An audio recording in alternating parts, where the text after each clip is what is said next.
For me, it's all about fit and function. The aesthetics of the vehicle, proportions are very, very important. Yo, what up, C10 Nation? This is Ronnie from C10 Talk.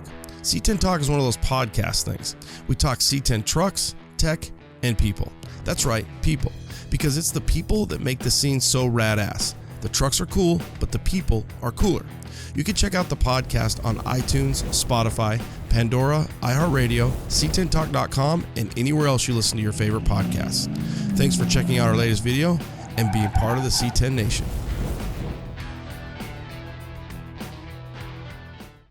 What's up? Barrett Jackson, we're still in the Cup.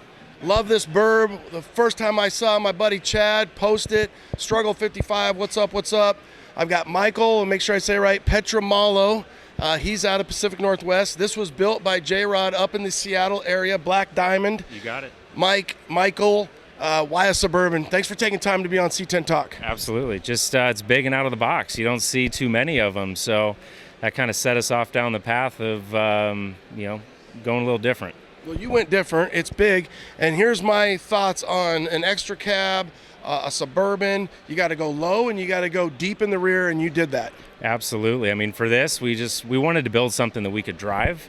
Have two daughters that like to go to cars and coffee runs with me, so that was another inspiration for this, was just having room for the family. Big horsepower, sitting low, big and wide out back. So we drive it hard, and we have fun with it. Recipe is spot on. What about the color? I love the color. It just pops. When you were sitting down and you're drawing it up and you're working with J-Rod, walk us through some of those big decisions. Color was really the easiest. So I bought this about 12 years ago at Barrett Jackson in Vegas. Drove it around for a couple of years and just decided to tear into it. The white roof on top actually is a Ferrari color, and that comes from racing Ferraris. So between the roof and the interior, a little bit of a nod to Ferrari, but I wanted to keep this very nostalgic. Wanted to have a late model vehicle that, like I said, I could really drive hard, but paying homage to vehicles of the 60s. So there's some touches here and there that play to both sides of that. So a guy who races Ferraris, passionate about that. You build a big old burb. When you get in it and it's heavy and it, is probably a lot different. I haven't really ever been in a Ferrari or raced one, but I've been in some Bourbons. What's that like, that transition? Well, believe it or not, it's not too different than running the Ferrari. GSI built us a chassis for this thing. I believe that it is the only one that exists.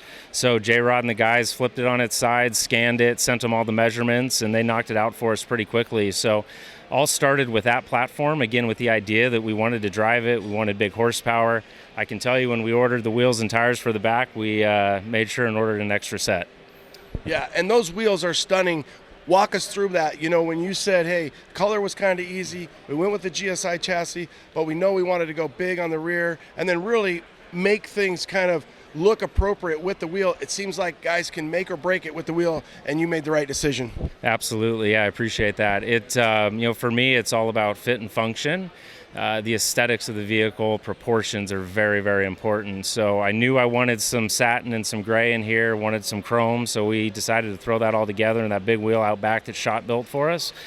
Pulled some of the colorways into the motor as well. So we just allowed it to evolve. I mean, we did not design this. We had an overall theme from day one, but just let the vehicle talk to us, and it came together really well. The guys at J-Rod, I mean, they breathe this stuff day in, day out. I've been into vehicles for 20 plus years with my father, so just I know enough that we allow it to come together and see what we want. Like I said, allow it to evolve into what it wants to be. Well, I don't know if you guys drink bourbon or not, but when you think about a bourbon, I love what you're saying, something that's just like we let it breathe over time, the fit, the function, and what you did. I hope you build more stuff, whether it's in our era of the C10 world or not, because you have a good vision and good style, and sometimes you just have to take what's already given, and GM gave us a lot of really good stuff. You went with the GMC, you got the 67, 68, which is really always going to be classy. Your interior, the whole thing really came together, and that's why you're here at the Cup. Yeah, it really was a fun vehicle to put together. Like I said, I've been doing this for quite a long time. I mean, and I recall being a just small little kid wandering around the shows with my dad, looking at the muscle cars from the mid-'60s, and there's a lot of him that's in this as well. All the touches to Targa and the business. We launched this car in the 35th anniversary of our company, so that's why there's so much of that rolls in here as well.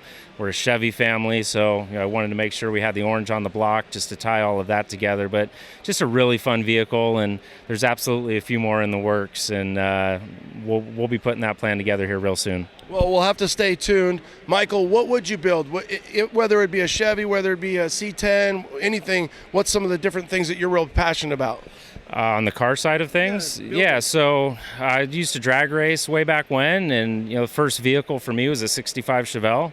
That's still in the garage, so that's one we're going to look to here real soon. And it's been fun. I've had my kids in it, like I said, going around to different cars and coffee events. So they're at the ages now where they'll have a hand in building it and designing it. So that, more than anything, is something that I look forward to because, like I said, I was so involved with my father growing up, and working on his 58 Corvette long time ago. So it's definitely a family adventure for us. Oh, we're lucky. The lineage of growing up GM, growing up Chevy, and then, like you said, when you were a kid, you were going around, it was muscle car era. Now we see a lot of the trucks, and we see that, and your kids get to take involvement in it.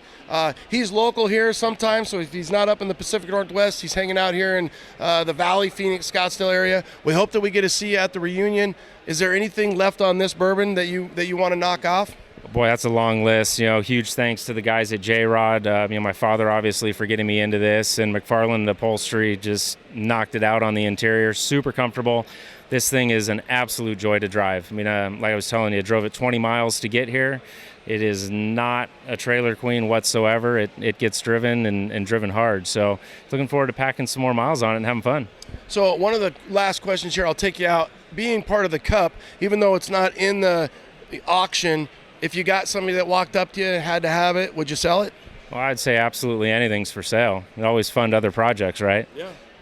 So, and that's the fun part, right? So you're out there, you're building, you're wrenching, somebody buys it, somebody throws a bunch of money at it, they got to have it, you can find another one, and that's sometimes part of the journey is just, hey, some guys, I don't even want to drive them, they're like, I just want to build them. Well, this certainly holds a special place in my heart, like I said, being, our company's tied all into it, but there's always another one to be built, and it would be tough to wrestle it away from me, but it'll stick around. Yeah, time will tell. Michael, J-Rod, you guys killed it with this thing. Last question, do you have a name for the burb? This one goes by Zeppelin. We always get in it and crank Zeppelin of some sort, so it's stuck. Nice. Plant, Palmer, whatever you're doing, Zeppelin, Michael, J-Rod, we're here at the Cup. Thanks for tuning in, guys. Thanks, Michael. Yeah, thank you.